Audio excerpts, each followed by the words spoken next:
बच्चे हैं। So guys आज में मेरे सारे जो ड्राइंग मटेरियल्स है जिनको मैंने आज तक जो है यूज़ किया सब कुछ मैं आपको आज दिखाऊंगा। तो वीडियो के आखिर तक हमसे ज़रूर बने रहिएगा। मैं अभी आपको एक एक करके दिखाता हूँ। सबसे पहले ये मेरे पास है 2 साल पुराना, उसकी क्वालिटी अच्छी नहीं है। ये मुझे बर्थडे में मिला था, इसकी क्वालिटी बिल्कुल घट रहा है। उसके बाद कलर पेंसिल में मेरे पास है डोम्स कलर पेंसिल, जिसकी क्वालिटी काफ़ी अच्छी है। इसको मैं मेरे ड्राइंग्स में यूज़ भी करता हूँ। अभी आप देख सकते ब्लैक बहुत ही छोटा हो चुका है क्योंकि मैं उसका काफ़ी यूज़ करता हूँ। और आगे है मेरे पास फेबर कैसेल के नॉर्मल कलर पेंसिल 24 शेड्स। अगर आपको परचेस करना है तो आप Faber Castell black colour pencil purchase करना, क्योंकि वो काफ़ी अच्छे क्वालिटी होते हैं comparison to this colour pencil. और मेरे पास Faber Castell black colour pencil भी है, इसलिए मैं आपको बता रहा हूँ। पर मैं आपको फोकस करके दिखा रहा हूँ, जैसे आप देख सकते हैं favour Castell black colour pencil है। तभी मैं आपको सारे जो वाटर कलर सब दिखा देता हूँ। तो वाटर कलर ये है 2 साल पुराना कैमिल का वाटर कलर, जिसको मैंने काफ़ी यूज़ किया है। और आगे डोम्स का वाटर कलर, जैसे कि आप यहाँ पर देख सकते हैं। ये जो है मुझे बर्थडे में मिला था। वो जैसे इसके जो ब्रश, इसकी क्वालिटी काफ़ी अच्छी है और इसको मैं मेरे ड्राइंग में यूज़ भी करता हूँ। इस ब्रश को, जो वाटर कलर है इसको, लेकिन मैंने इसको ज़्यादा यूज़ नहीं किया है, लेकिन क्योंकि ये मुझे 2 से 3 महीने पहले ही लगभग मिला था, उससे ज़्यादा आपको 4 से 5 महीने। तो आगे है मेरे पास कैमल के पोस्टर कलर्स, इसको 12 शेड्स। इसको मुझे ये भी बर्थडे में मिला था, जैसे आप यहाँ पर देख सकते हैं 10 ml का एक डिब्बा। जैसे देख मैं अभी आपको ब्लैक को खोल कर दिखा रहा हूँ। इसको भी थोड़ा बहुत अपने ड्राइंग में यूज़ करता। जब मैंने इसको परचेस किया तब मेरा अच्छे क्वालिटी पेपर नहीं था। और ब्रश में यूज़ करता हूँ सिंपल दयाल नाम को एक ऐसे कंपनी होगा, उस कंपनी का ही मैं यूज़ करता हूँ। ज़्यादा अच्छी क्वालिटी का नहीं है, मेरी माने तो आप उसे और भी कंपनी का ले सकते, लेकिन बहुत ही घटरा कंपनी का है। प्रोडक्ट का फालतू है, इनकी काफ़ी ख़राब जो है प्रोडक्ट है, लेकिन मेरे पास यही ब्रश है इसलिए मैं यही यूज़ करता हूँ। और ये ब्रश जैसे आप यहाँ पर देख सकते हैं। फिर रखते हैं इनको साइड में, फिर सबको दिखाता हूँ जो वाटर कलर्स है। और ये टेम्परर कलर्स 20 रुपीज़ में आपको ये मिल जाएंगे। इसको मैं यूज़ करता था बहुत दिनों पहले सीरीज वगैरह के लिए। और ये मेरे पास डोम्स के वाटर कलर पेंस, जैसे कि आप यहाँ पर देख सकते हैं 12 शेड्स में। इसमें बराबर पैक नहीं है, मैंने छोटा वाला ही है। एक मैंने परचेस किया था, दूसरा मुझे किसी ने गिफ्ट किया था। आगे मेरे पास पेस्टल में है मेरे पास कैमल के ऑयल पेस्टल 50 शेड्स। इसमें काफ़ी ब्राइट और अच्छे कलर सबको मिल जाएंगे, आप जरूर इसको एक बार परचेस करके देखना। और इसमें हमारा जो है स्किन कलर भी मिल जाएगा। और इससे भी मैंने 1-2 वीडियो अपलोड किया है मेरे चैनल पे, आप चाहे तो जाके चेकआउट कर सकते हैं। और आगे है मेरे पास कैमल के सॉफ्ट पेस्टल 20 शेड्स, और ये काफ़ी स्मूथ है, काफ़ी सॉफ्ट है। इससे भी मेरे चैनल पे आपको 1 से 2 वीडियो मिल जाएगा, आप चाहे तो चेकआउट कर सकते हैं। और ये मुझे काफ़ी पसंद है, जो कलर्स है ब्लॉक जैसे कुछ है। अगर आपको परचेस करना तो आप ये वाले परचेस कर सकते हैं, और क्योंकि ये काफ़ी अच्छे से ब्लेंड हो जाता है विद यूजिंग फिंगर, आपको टिश्यू पेपर ज़रूरत नहीं है। और गिफ्ट पेंसिल, मैं आपको पेंसिल दिखा देता हूँ, ये एच पेंसिल।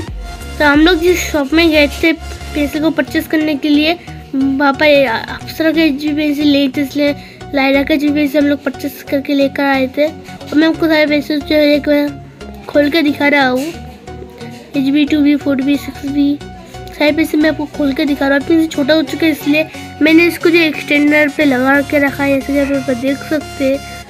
और आगे मेरे पास और एक 6B पेंसिल है, बड़ा वाला, मैं स्टॉक पे रख दिया, जैसे कि आप यहाँ पर देख सकते हैं 6B पेंसिल है। ठीक है, मैं को ज़रा फोकस कर लेता हूँ, जैसे देख सकते हैं 6B पेंसिल है ये, तो बिल्कुल नया है।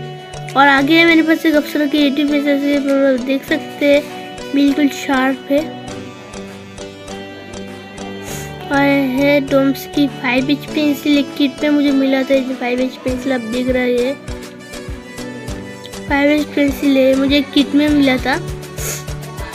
तो आगे है मेरे पास आर्टलाइन की रिफिल पेंसिल, जो 6 पेंसिल का एक पैकेट आता है, वही वाला है मेरे पास। इसके यहाँ पर देख सकते हैं, मैं कुछ सारे पेंसिल निकाल के दिखा रहा था। जैसे कुछ इतने पेंसिल 10 पेंसिल बहुत ही छोटा हो चुका है, जैसे आप यहाँ पर देख सकते हैं। तो इनको साइड में रखते हैं। और अगर जो मैकेनिकल पेंसिल में यूज़ करता हूँ वो है डोम्स का मैकेनिकल पेंसिल 0.7 का, जिसके आप पर देख सकते हैं। और चारकोल पेंसिल में यूज़ करता हूँ कैमलिन के सॉफ्ट चारकोल पेंसिल 3 यहाँ पर आप देख सकते हैं। और एक नॉर्मल चारकोल पेंसिल भी है। इन्हीं चारकोल पेंसिल का मैं यूज़ करता हूँ अपने ड्राइंग्स में। और आगे मेरे पास सकूरा का वाइट जेल पेन, इसकी भी मैंने रिसेंटली परचेस किया था। मैंने यहाँ से मुख्य वीडियो में आया था, आप चाहे तो मेरे चैनल पर जाकर चेकआउट कर सकते हैं। और इसमें हमें एक मैकेनिकल पेंसिल जो मिलता है इसको भी मैं थोड़ा बहुत यूज़ करता हूँ। और आगे जो ये वाला जो ब्रश इसको मैं यूज़ करता हूँ ब्लेंड करने के लिए। हार्ड ब्रश है वो, और ये है कुछ सॉफ्ट ब्रशेस यानी कि कुछ मेकअप ब्रशेस है, जैसे आप देख सकते हो। और एक नीडल लेजर मैंने होममेड जो बनाया था वही वाला है। इसको काफ़ी सॉफ्ट है, इसको मैं यूज़ करता हूँ। और पहले मैं पेपर स्टेम ए वाला यूज़ करता था, जैसे कि आप देख सकते बहुत सारे हैं। तो पहले मैं ए वाला यूज़ करता था, लेकिन अब मैं ए वाला रेडीमेड जो पेपर स्टेम होता है वही वाला यूज़ करता हूँ, जैसे कि आप देख सकते हैं 6 लीटर का जैसे आता है। और इसको क्लीन करने के लिए मैं सैंड पेपर का यूज़ करता हूँ। मैं आपको दिखाऊंगा अभी, जैसे देख सकते हैं मैं सैंड पेपर का यूज़ करता हूँ, इससे काफ़ी अच्छे से जो क्लीन हो जाता है। और सैंड पेपर मेरे पास एक पूरा था, कुछ इतने टुकड़े हो चुके हैं, और वो मैं पाउडर बनाने के लिए यूज़ करता हूँ, चारकोल पाउडर। आगे है एक टिश्यू पेपर जिसको मैं यूज़ करता हूँ हाथ के नीचे रखने के लिए, जिसके वो हाथ में नहीं छपे। और मैं ब्लेंडिंग के लिए काफ़ी इसका यूज़ करता हूँ, और मुझे काफ़ी पसंद है। पेंसिल को शार्प करने के लिए मैं कटर यूज़ करता हूँ। अब जो लाल वाला दिख रहा है वो मैंने काफ़ी पहले परचेस किया था, और वह ख़त्म हो चुका है, इसलिए मैंने नया परचेस कर लिया है। और एक कुछ शॉर्पनर में यूज़ करता हूँ अपने पेंसिल को शार्प करने के लिए, अप्सरा के लॉन्ग पेन या डोम्स के शार्पनर पे। और एक डिब्बा में मैं सारे जो पेंसिल डस्ट होते हैं जमा करता हूँ। और एक शार्पनर है, जैसे कि आप यहाँ पर देख सकते हैं। तो इन्हीं में शार्पनर का यूज़ करता हूँ, जैसे कि मैंने आपको बताया है। और आगे एक मेरे पास होममेड मोनो इरेजर जो कि मैं पहले यूज़ करता हूँ, और ये असली का एक टम्बो मोनो इरेजर, इसके आप देख सकते हैं। और मेरे पास इसका जो रिफिल भी है, जैसे कि आप देख सकते हैं, इसमें 2 थे, मैंने एक यूज़ कर लिया है, जैसे कि आप यहाँ पर देख सकते हैं। जैसे कि आप देख सकते हैं जो है, मैं इसको फिर से अंदर रख देता हूँ। और मैं खाली बॉल पेन का यूज़ करता हूँ इंडेंटिंग टेक्निक यूज़ करने के लिए। और एक अप्सरा की ग्लास मार्किंग पेंसिल जो कि मैं यूज़ करता हूँ कलर पेंसिल में हाईलाइट करने के लिए, अप्सरा की वाइट ग्लास मार्किंग पेंसिल। और एक छोटा वाला था वो। और एक मैं यूज़ करता हूँ वाइटनर, पहले मैंने परचेस किया था लेकिन ज़्यादा अच्छी क्वालिटी की नहीं है। और मैं यूज़ करता हूँ डोम्स का सिंपल इरेजर इरेज करने के लिए बैकग्राउंड को। और ये मैंने कुछ लीड जमा किया है सारे अप्सरा के 8B 10B पेंसिल के, और कुछ कैमलिन का सॉफ्ट चारकोल और मीडियम चारकोल पेंसिल का है। तो मैंने कुछ इतने लीड आज तक मुझसे ब्रेक हो चुके हैं, और वो मैं इसके यूज़ करता हूँ बॉर्डर देने के लिए। और एक पेंसिल एक्सटेंडर मैं यूज़ करता हूँ होममेड पेंसिल एक्सटेंडर। और एक मास्किंग टेप यूज़ करता हूँ बॉर्डर को अच्छे से देने के लिए। तो इसको भी रखते हैं साइड में। तो और जो आखिरी चीज़ मैं यूज़ करता हूँ वो है पेपर, कौन सा, तो मैं इसको तो IVD शीट, जैसे कि आप देख सकते हैं 80 रुपीज़ का पेपर है, से आपको नहीं दिखेगा फिलहाल। तो ऐसे में टोटल 2 पैकेट को परचेस किया था, यानी कि एक में 2 था। यहाँ पर देख सकते हैं मैंने कितने यूज़ कर लिए यहाँ पर। तो गाइस मैंने आपको जैसे कि इतने सारे ड्राइंग मटेरियल्स को एक-एक करके दिखाया। तो आई होप कि आपको वीडियो पसंद आया तो वीडियो को लाइक कर देना, चैनल पर नया है तो सब्सक्राइब कर देना। तो मिलते हैं अगले वीडियो में। Thanks for watching, bye. Everybody knows that I'm breaking down. Everybody knows I ain't faking now. Everybody knows my heart's vacant now. Yeah, she hates me now.